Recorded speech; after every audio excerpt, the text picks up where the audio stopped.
Hi, kitty cats. Does your parenting style include childhood trauma? That is not an accident. That's a choice. When parents force their children to be like they are, children suffer.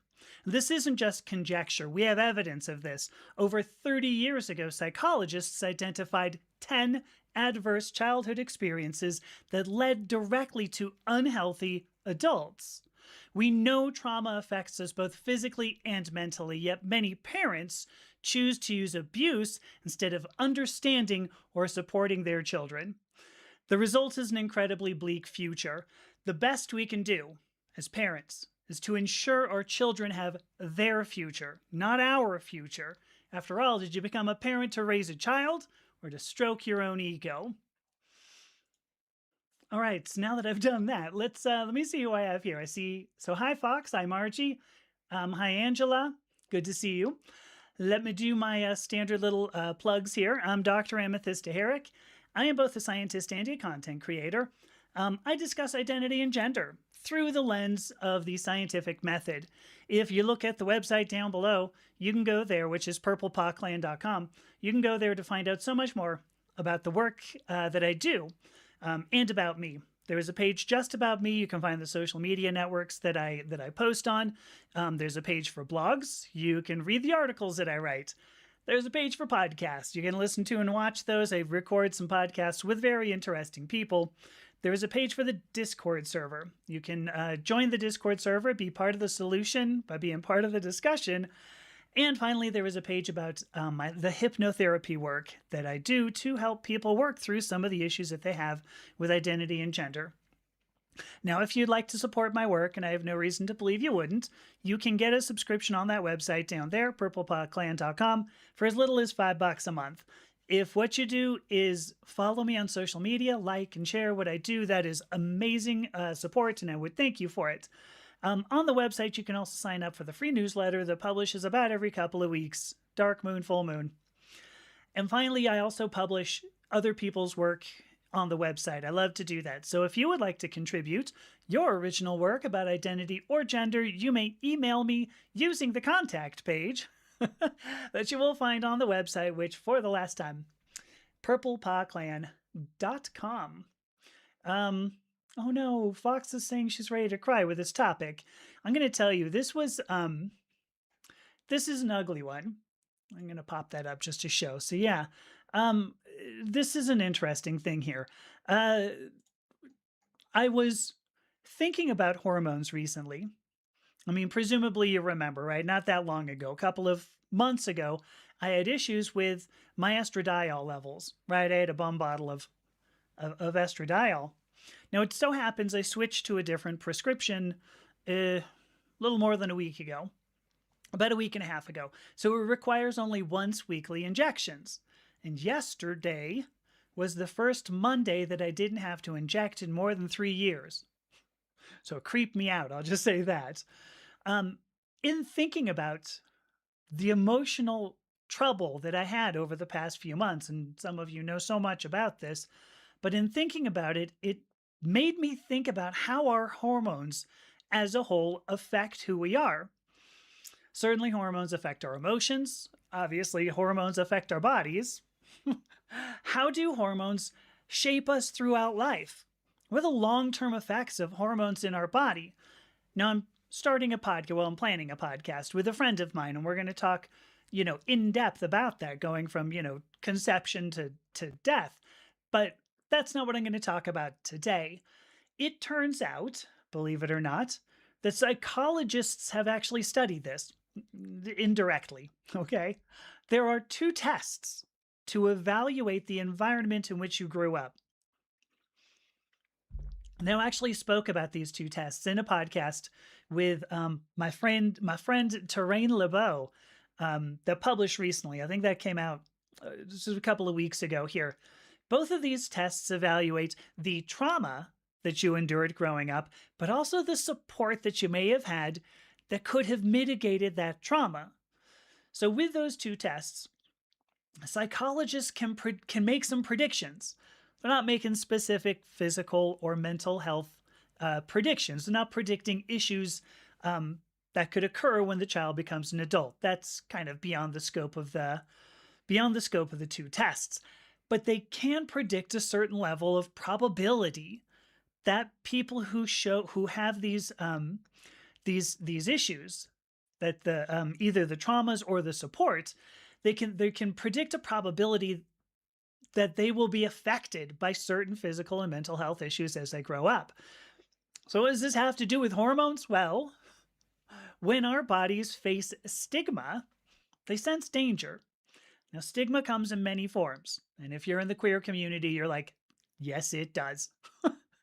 Stigma also leads to unease, to fright, to uncertainty, and a human body responds to all three of those by putting us in this constant state of heightened awareness. We know, excuse me, I just choked myself. We know very well. Oh, let me just cough. We know very well now that some hormones, when they're present at a high level and if they last for a long time, those hormones can lead to damage as we grow up. So, in a very real sense, abusive parents lead directly to unhealthy adults. There's a reason, a very good reason why you see both physical and mental health issues in the queer community and the neurodiverse community. We are constantly being stigmatized. We are constantly being marginalized. We constantly fear for our well-being. And that is the effect that abusive parents have on their children. So thanks, parents. Tonight, what I want to talk about is, first, the way that psychologists do evaluate these childhood experiences. And knowing that, we can talk about what... Good goddess. I choked myself. I actually choked on my own spit. I'm so glad that I can admit these kinds of things, you know, in these live streams. Tonight, what we're going to talk about is the way that psychologists can evaluate childhood experiences. And when we know that, then we can talk about what good parenting really means. And then we can talk about ultimately what the effect of good parenting would be on the future of the human species. So let's start with childhood experiences. Like, what makes a childhood experience positive or adverse? Before I do, let me check some quick comments here. Yeah, there you go. So a cup of estradiol. So Margie's got a cup of estradiol spiked cappuccino and a bottle of Chardonnay just in case with this particular topic. This is the one. Yes. So Fox, yes. This is the ACE test. Yeah, I was really proficient at the ACE test too. A friend of mine actually brought this up to me. Well, I'll get to it. Give me a second. I'll bring it up. But Angela says since she got HRT, she cried at the cinema when a sheep died. It feels stupid, but yeah, I mean, that is HRT, right? I spent so much of my life trying to make sure that, you know, I didn't show any emotions. I got a little bit of HRT in me, and all of a sudden I cry over everything, which is kind of nice. I mean, and here you go. Margie actually says estradiol has made her both exquisitely sensitive to emotion and the fluency to identify and classify it. And I agree. I think that's the same for both of us.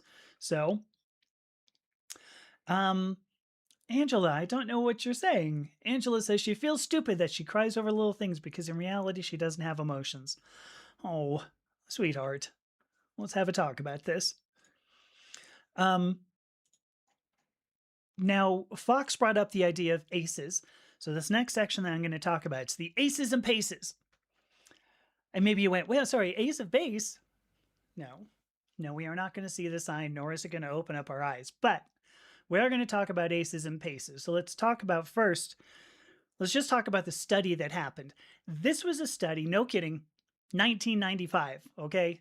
At Kaiser Permanente, of all places. I had Kaiser insurance in 1995, and yeah. Anyway, I guess I'm surprised that they were doing, you know, some interesting stuff. But at Kaiser Permanente and the CDC, by the way, they studied how childhood had the potential to affect adulthood. Kind of makes some sense, right? Why would you not expect that the childhood would affect adulthood? But in particular, they were curious. Why did some children grow up to be healthy? And why did some children grow up to be unhealthy? Hello, Sky. In this particular study, this led them to see certain patterns in childhood experiences. And these are called, as Fox put it, these are the ACEs and the PACEs. ACE stands for adverse childhood experience. Adverse childhood is pretty vague, right? There's a childhood experience that's kind of adverse. Um, Honestly, this is kind of a shorthand just for those things that cause children trauma. It's important to note these are things that have to do with the environment around you growing up. Bear in mind, this is not about the child. Okay, this is about the people and the resources around them. So, what are some of the ACEs? It turns out it's a 10-question test, and you can go and look this up. It's a 10-question test that measures neglect from your parents, poverty growing up, your parents divorcing, whether your parents had issues with substance abuse or mental health. It measures whether your parents engaged in physical, emotional, or sexual abuse. As I mentioned, there are 10 questions on a standard test. For every yes, you add 1, and the result is your ACEs score. Now, Margie says, well, I'll ace the ACE, right? Here's an interesting tidbit. It so happens that I think it's something like 8 out of 10 children can get a 1. Something like 4 out of 10 children can get, I think, about a 4. And so now we're already at half of that, right? Wait, was it? Sorry, it was 8, 4. I think I'm messing this up. Anyway, the point is, yeah, if you get above a 4, like you're already starting to get a bit rarer. It's getting a bit rarer. Just so you know, my ACE score was a 9. The only one I missed was somebody going to prison. And I didn't mention that here, but that was the only one I missed. He was like, oh, that's a bummer. Wow. I have a harder, uglier childhood than I thought. But guess what? There are also PACEs. What that means is that stands for protective and compensatory experiences. This is another set of 10 experiences. These are different, however, from those things that cause trauma. These are another set of 10. These are about the resilience in the child. Now, this is about the child, but it also comes in part as a result of support from and within the social environment. So, what are the PACEs? This would be like someone whom you knew loved you. Like, they always will love you, whether you had a circle of friends, whether you had social environment, voluntary activities, playing sports, whether you had the ability to engage in hobbies and whether you actually did it, whether you could trust the adults around you, and whether you could trust them to be fair in administering, whatever justice they were going to, and whether you had necessary resources like food and water and clothes, and in particular education. There may be somebody out there right now going, that's not what PACE stands for. Sadly, these have actually been put together into a single test, and they called it the PACEs, which stands for positive and adverse childhood experiences. It's kind of a bummer there for what it's worth. But if you see there are 2 different meanings for that, you're going to know why. So here's something. This is interesting. So here we go. Angela, I'm going to get to this. I'm going to get to this. Angela says with her parents, she would score nothing. Her parents were old, but very understanding and loving. Stand by on that. When you look at the results of these 2 tests, oh, I'm sorry, and I didn't mention the point with the PACEs.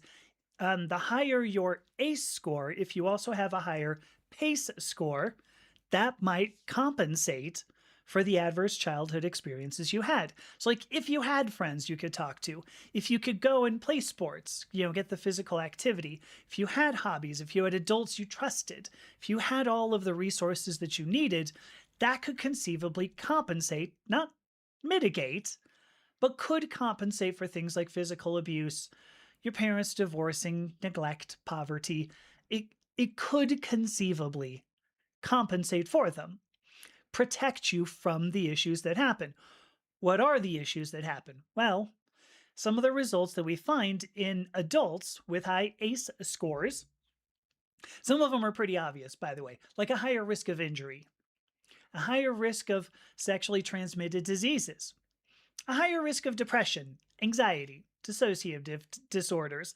These make sense, right? When you lack a sense of safety, you feel it and you act like it. This shows up as difficulty keeping a job, difficulty finding and staying in a relationship, difficulty finding and keeping housing. Do these sound familiar? These are actually standard places where marginalized communities struggle. The Black community, the queer community. Like, these are not surprising. You look at these, you go, well, yeah. I mean, of course. Now, some of them are less obvious. It turns out a high ACE score is also correlated. I'm not necessarily saying caused, but correlated with chronic diseases like cancer, heart disease, diabetes. You can go, well, okay, maybe that was early nutrition, right? Maybe. But we also see poor brain development even into adulthood, past 25, and a suppressed immune response, complications with pregnancies, which presumably isn't happening in early childhood. So you can say, yeah, it might be nutrition, but more likely, when it comes down to it, it's because of a heightened fear response. It's the sense of being in constant danger. It's the sense of facing constant stigma. And while these may be subtle influences on a child, they will affect a child their whole life. And again, this is not conjecture. It's not. It's been 30 years since that particular study was conducted, and we knew 30 years before that study that stigma absolutely affected people's performance. When humans feel unsafe, they do not perform at their best. We've known this a minimum of 60 years. So safety, safety. I've mentioned in a few live streams that stigma does not come from the person. It's not inherent in a person. Stigma comes from the social environment. You're right, the social environment has to go, ooh, you have a stigma, we don't like you for it. That's what a stigma is. It's not in the person, it's in the social environment's response to the person. Now, oftentimes, just changing the social environment will reduce the stigma. And, unfortunately, how did George Michael put that? Some mistakes are built to last. Is that it? When you internalize a sense of danger, when you never feel safe as a child, this becomes a way of life as an adult. And if you're in the queer community, you may understand this 100%. I've talked about this in relation to the hypnotherapy work that I do. These beliefs of your internal safety, your external safety, excuse me, your external safety get very, very deeply embedded in who you are. Stopping them or at least mitigating them, learning to get around them takes a whole lot of work. And many of us never have the opportunity to do that. So to return to this idea of safety, if stigma isn't inherent in a person, if the reason somebody doesn't like somebody is not because the person themselves, where does that sense of danger come from? Well, that's where we can turn next. Oh, I see a Thillian Zero just joined. Oh, hey, Genevieve. I didn't see you. Hello. So let's move on to this idea. I call it, oh, here we go. Hang on. Here's a comment. Right? Oh my gosh. Like this, I so hear you on this. So Fox has said, so Forrest says here, says she'll tell her co-workers that she has the fight or flight of a jackalope on caffeine. Sometimes she'll turn a corner too quickly and spook herself. Now she's laughing about this. I mean, that's good. That being said, I'm similar. I get scared so easily. My son can come out looking happy, can dance now, and I'm like, whoa, hey, whoa, because I have this sense that I'm about to be something. I don't even know what. But I understand that a lot of us have these responses where you'll get somebody who, somebody who says something, or they just stand too close, and you just go, ah, and you just can't get out of it. So I hear you. That's exactly what I'm talking about. This is this persistent sense of lack of safety. And hypnosis works for what it's worth. It helps. I'm working on it with a hypnotist on my own, but it is so difficult. They are so deeply embedded in this. And this is it, yes. Margie came up with freedom here. All we have to do now is take these eyes and make them see somehow. All we have to do now is take these lies and make them true somehow. Yeah. It's a good, yeah. Some mistakes were built to last. I thought that was I thought that was a good way to put that. So, so here's an interesting question. So look, or an interesting point. Angela says her husband had bad parents and a bad childhood, and it could be why he was unhealthy and died at 64. Could really well be. It's fascinating to see. We have noticed patterns, like obvious patterns, that you just go, well, why would we not do something about this, right? Why wouldn't we do something about it? We're so concerned about healthcare. We're so concerned about health. Why do we not do anything about this? And Fox, I hear you. I was heartbroken to see that it resonated with you. I mean, you put a ha-ha to laugh at yourself, and it's like, it's not funny, candidly. This is what your parents did. Well, you know what? Hang on. Let me get here. This particular section is about how to be a bad parent. Children typically have one major source of safety, one major source of safety, and that would be their parents. When that sense of safety is gone, when that sense of safety is pulled out from underneath them like a rug, there is no net, no safety net, as I would put it. There is no net when a child falls. You take parents away from a child, it's devastating. But an important point to consider, and now we're going to come back to what Angela was saying, is the perspective from which these tests are taken. When Terrain and I talked, he mentioned there's a reason why those tests are always taken by the child, not by the parent. Because oftentimes a parent thinks they did a great fucking job. Right? How could they possibly contribute to fear? How could they contribute to a sense of danger? After all, what they were doing was right for the child. Yeah, sure, sometimes they have to act in a way that's not pleasant, but it's for the child's own good. Here's another quote, right? Spare the rod and spoil the child, said some asshole apparently at one point. But you remember, I said, and we have talked about this, stigma is not inherent in the person. The only person who can feel stigma is the stigmatized. And that means the only person who can tell you whether or not they feel stigmatized is the person who feels stigmatized. A parent may feel that they have done everything they can for their child, and it is possible for everything they can do is nothing the child needs. And again, the only person who can tell you this is your child. If your child grows up, and if your child takes the ACE test and scores very high, this is the parent's doing. I don't care if you're a parent and you believe it or not. I don't care. You are responsible for your child's sense of a lack of safety, your child's lack of safety. There is no argument to be made about it because that's the way your child grew up. That's the way your child feels. Now you may be thinking that I'm going to bring up now conversion therapy. Yeah, that's a good place to start. But it isn't only religious people or conservative people who put stigmas on their children.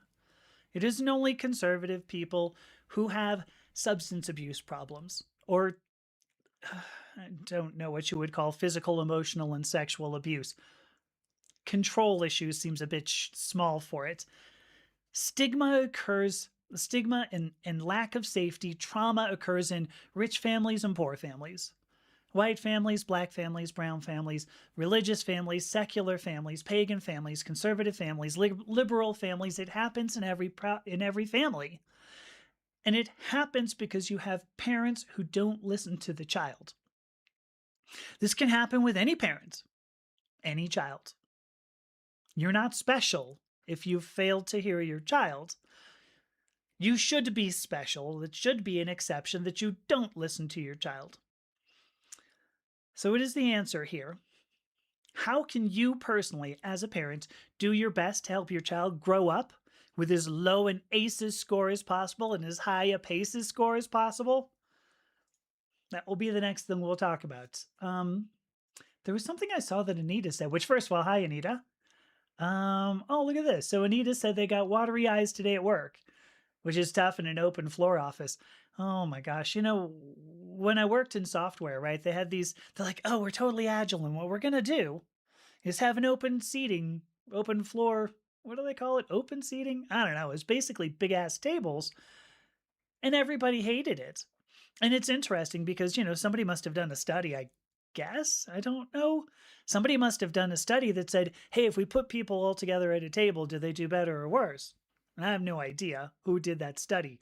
Candidly, I didn't look at it, but I have seen many other studies that say when you put a bunch of people together at a table, nobody does well. Like it actually reduces performance. And it's like, here's managers who said, well, it's going to be cheap if we just have one crappy table. Yeah, it will. Is that worth the cost of the hit in performance? Choose wisely. Some managers do not. There have been a few companies I've been at where they did not choose wisely. Sort of like that one guy in what was it, Indiana Jones in the Last Crusade. They did not choose wisely. This is the last section that I've got here because it wasn't a long topic. I mean, this is this was intended to be a somewhat short topic. What I wanted to get to is just how to be a better parent. And first off, I want you to note, I'm saying better parent. I'm not going to say good parenting. A good parent. There is good parenting, but it's tough to be a good parent. Parenting is hard. And trauma, as I just mentioned, comes from the eyes of the child, not through your eyes. No matter what you do, no matter how good of how many books you read, how good of parenting you think you have, no matter what you do, your child's going to have some negative reactions from it. Now, of course, this is not an excuse just to go, all right, well, fuck it. Who cares? Do you remember? Yes, this is the point. This is how to be a better parent in 15 minutes, although I'm already 28 minutes in, so hard to say. Let me move that off. So note that I said better parents, okay? Remember that there are PACEs. Remember I talked about the protective and compensatory experiences. Help your kid find a circle of friends. Help your kid get some sort of social involvement, some sort of maybe sports, whatever you do. Help your kid find hobbies. And maybe those hobbies lead into social involvement, a circle of friends. Maybe the hobby is playing a sport. Those help. Because even if you're a parent who doesn't have it all to give to your kid, maybe you have to be out of the country. Maybe there's not enough money. You have to work 3 jobs. In this day and age, that happens. Happens more than I wish it did. So you can do what you can to prevent that. And know that, that you can use this. This is what you can do that can be a foundation. But this is about your children protecting themselves. Do not forget, if you are a parent, do not forget that you are the first line of defense for your children. I'm about to go all ranty. There are certain pieces of advice, and you can tell that I'm winding myself up, right? Oh, Thistle's here. Oh my gosh. Thistle says, childhood trauma, where do you start? Where do you start or start? Either works. I know, this is going to be for you. Angela says, look, she always felt safe with her parents and thinks that's why she mostly felt safe going out as herself when she first started in her teens. I've said this before, Angela, so you won't be surprised when I say you are very fortunate. I think that was atypical. And I'm so glad, so grateful that that was what you had. Maybe that stopped me from getting into rant mode. I don't know. Probably not. Don't forget, if you're a parent, you are the first line of defense. There are certain pieces of advice I really don't think I should have to give. If you are abusive to your child, flat out, you are wrong. I don't fucking care what your kid's done. Flat out, you are wrong. You are the adult. You're supposed to be the mature one. Guess what? Act like it. Yeah, you're going to get angry. Sure, you're going to want to slap your kid. Guess what? There's one step involved in this. Don't. If you think you need to touch your kid, any kid, in a sexy kind of way, cut it the fuck out. Cut it out. You're supposed to be the adult. You're supposed to be the mature one. Act like it. Well, it was short, at least. So we are talking about acute sources of trauma. Let's talk about chronic sources of trauma. These are things that a lot of parents don't consider. This is the way you talk to your kid every day. This is the way you interact with your kid every day. This is the level of respect, ultimately, that you give your child. Here's a secret. This may be crazy to hear. Here's a secret. Your kid is a human, not your puppet, not your little doll, not a plaything, not a marionette. Marionette. This is the international slang for marionette. Your kid is going to be able to think on their own. And you know what? You want them to. You want them to grow up being able to think on their own. And yes, you have a responsibility to teach your kid ethics, okay? You also have a huger responsibility, which is to listen to what your kid says. Does this mean, you may be asking, does this mean allowing your child to grow up their way at the expense of your values? Yeah. What truly do you value? Do you value your political, your religious dogma, or do you value the life you chose to bring into this world? Does this mean allowing your child to grow up to be a gay artist? Yeah. Yes, it does. What do you prefer? A human capable of caring for themselves? Or do you want a damaged child in an adult's body who needs health care to live a normal life for the rest of their life? Does this mean actually having to listen to your child and knowing you will never know them as well as they know themselves? Yes, because guess what? That's what being a parent is. Your job is purely to provide resources, and that can include a possible set of values, maybe yours, but you are not to assume you know more about the child than they do. You are not to assume your goals are what's best for the child. Oof, I think I've actually gotten out of my rant. Before I summarize, because I'm just about to. Yes, Thistle, yes. I know this is what you faced.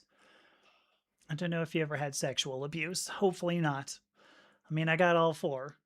On my little scorecard there. Don't take the ACEs test. It'll depress you.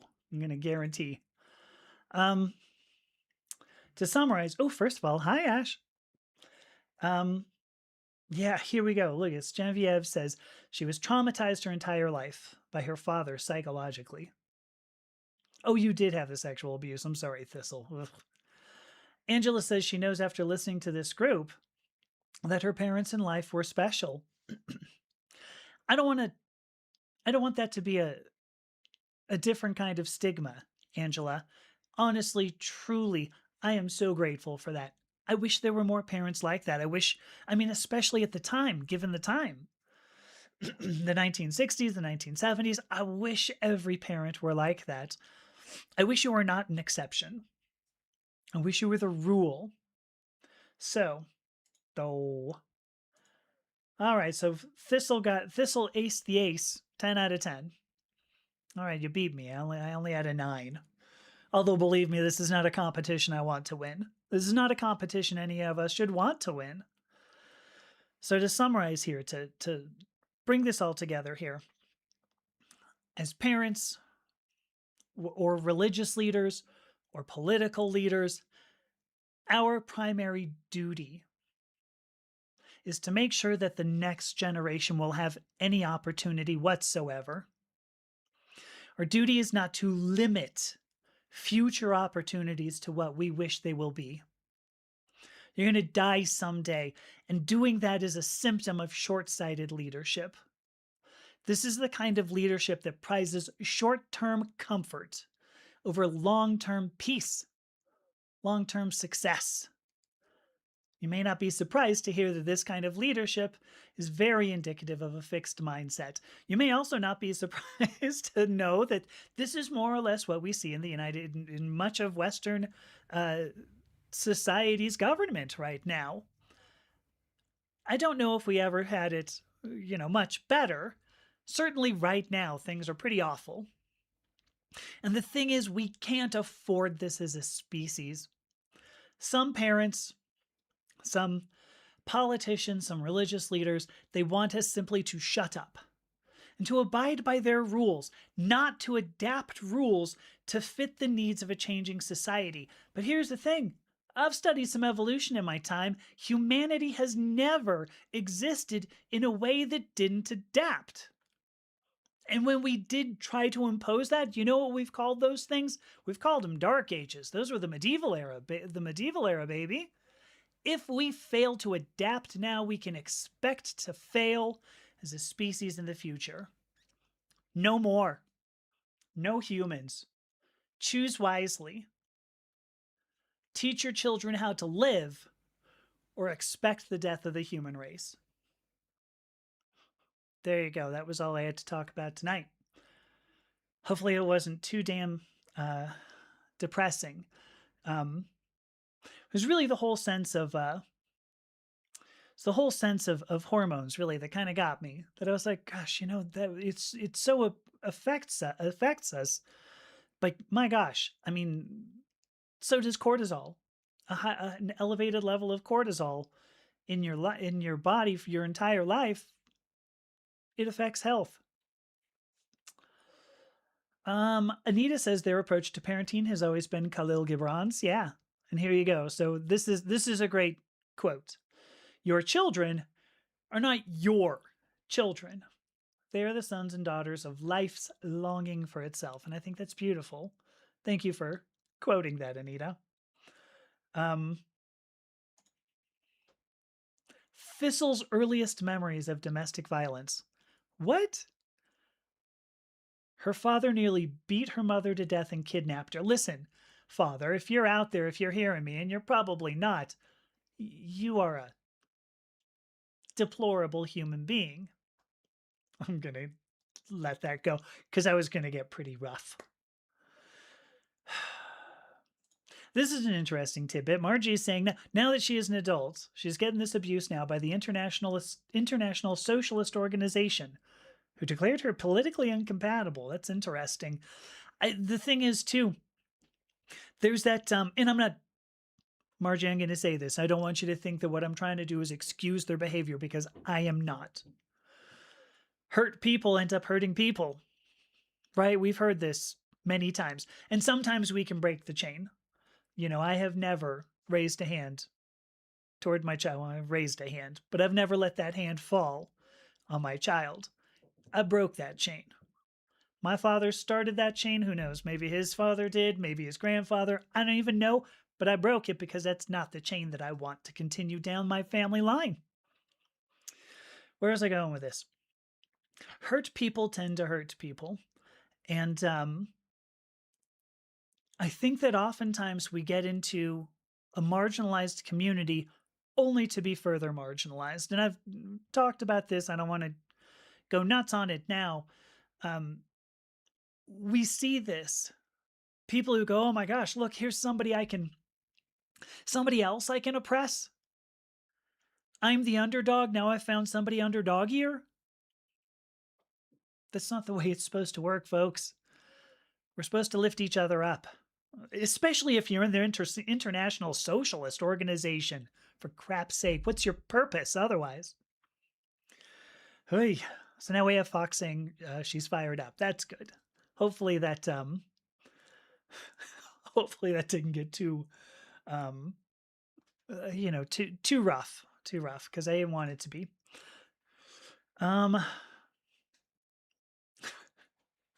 I mean, this is a great point. Margie says that hurting people for alleged community safety. She did not put alleged. Hurting people. Oh my gosh.